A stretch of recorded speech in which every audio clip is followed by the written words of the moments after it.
ঢাকায় সিনেমার কিংবদন্তি অভিনেত্রী ববিতা সম্প্রতি বিশ্ব মা দিবস উপলক্ষে বিশেষ সম্মাননা মা পদক 2026 পেয়েছেন।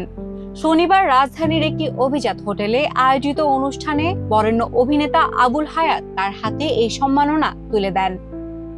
চলচ্চিত্রে দীর্ঘদিনের অসামান্য অবদানের পাশাপাশি বাস্তব জীবনে একজন দায়িত্বশীল ও আদর্শ মা হিসেবে একমাত্র সন্তান অনিককে বড় করে তোলার স্বীকৃতি হিসেবেই এই সম্মাননা দেওয়া হয়।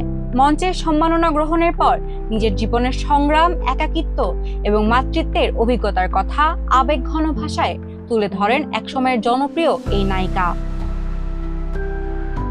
ববিতা বলেন, একটি নারীর পূর্ণতা আসে তার মাতৃত্ব দিয়ে।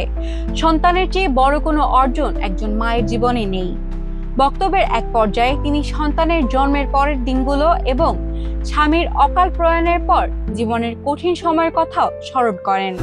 1982 সালের 26 সেপ্টেম্বর ব্যবসায়ী ইফতেখারুল আলমের সঙ্গে বিবাহ বন্ধনে আবদ্ধ হন ববিতা। দাম্পত্য জীবনের 6.5 বছর পর 1989 সালের 4 ফেব্রুয়ারি জন্ম হয় তাদের একমাত্র সন্তান অনিকের। তবে অনিকের বয়স 3 বছর পূর্ণ হওয়ার আগেই 1993 সালের 10 জানুয়ারি মারা যান ববিতার স্বামী। এরপর জীবনে আবারও সংসার পাতার নানা প্রস্তাব এলেও তিনি অনড় ছিলেন। পরিবার ও আত্মীয় স্বজনের চাপ সত্ত্বেও সন্তানের ভবিষ্যৎ ও মানসিক স্থিরতার কথা ভেবেই দ্বিতীয়বার বিয়ের সিদ্ধান্ত নেননি বলে জানান ববিতা। তার ভাষায় মা হিসেবে সন্তানের পাশে থাকাটাই ছিল জীবনের সবচেয়ে বড় দায়িত্ব।